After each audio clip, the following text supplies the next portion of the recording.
12 साल तक हमें बताया गया है कि इंडिया 5 ट्रिलियन इकोनॉमी बनने वाला है। भारत विश्व गुरु बन चुका है। मेक इन इंडिया दुनिया बदल देगा। आत्मनिर्भर भारत से दुनिया हम पर डिपेंड करेगी, हम दुनिया पर नहीं।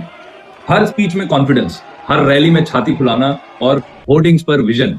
और आज आज इस देश के प्रधानमंत्री देश को तैयारी करा रहे हैं कि ग्लोबल क्राइसिस आ सकता है, गरीबी वापस आ सकती है, एनर्जी क्राइसिस हो ही चुका है। मतलब जब सब अच्छा हो रहा था तो 56 इंच की छाती फुला रहे थे, और जब दिक्कत आ गई है ग्लोबल सिचुएशन का बहाना दिया जा रहा है। भैया, जब इस देश में 80 करोड़ लोगों को फ्री में राशन बांट रहे हो तो इससे ज्यादा गरीब क्या होगा देश? 135 करोड़ की आबादी है, 80 करोड़ फोकट में राशन खा रहा है। भाई, इससे तो बुरा नहीं हो सकता है।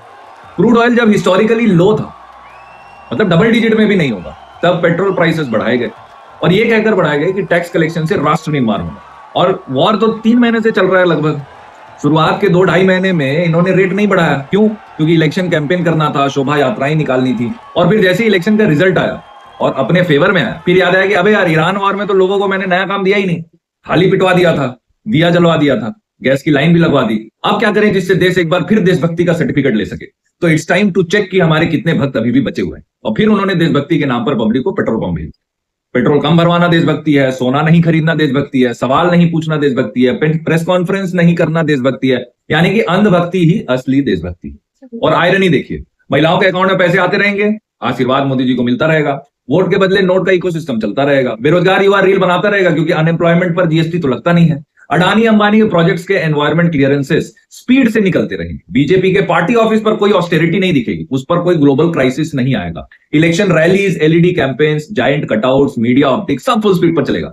अब हमें कोविड याद दिलाया जा रहा है। भैया, हमें याद है, हम भूले नहीं है कि जब अपोजिशन और इकोनॉमिस्ट और हेल्थ एक्सपर्ट्स वार्निंग दे रहे थे, तब उन्हें एंटी नेशनल, पैनिक स्प्रेडर और नेगेटिव माइंडसेट वाले लोग बोलकर आप लोगों ने उसे साइडलाइन किया, इग्नोर किया। फिर एक दिन पूरा देश बंद, मजदूर हजारों किलोमीटर पैदल चलने को मजबूर, और उस ट्रेजेडी को भी इन्होंने अपने इमोशनल पीआर और इवेंट मैनेजमेंट में कन्वर्ट कर। एक समझदार नेता वार्निंग सुनता है और अपने एक्शंस लेता है। मौका परस्त नेता वार्निंग इग्नोर करता है और क्राइसिस को स्पेक्टिकल बनाता है और फिर सिंपैथी कलेक्ट करता है। 12 साल में 100 से ज्यादा फॉरेन टूर का रिजल्ट क्या निकला?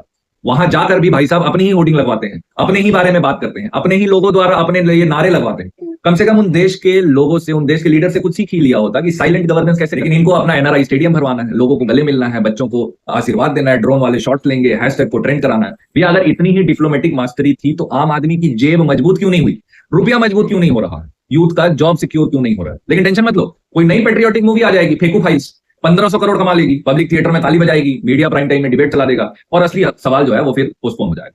डेमोक्रेसी में देश से प्यार करने वाला सवाल पूछता है, नेता को अकाउंटेबिलिटी जो है वो सौंपता है, नेता से सवाल पूछता है, जरूरत पड़े तो उसको गाली भी देता है, प्रेस कॉन्फ्रेंस जबरदस्ती करवाता है।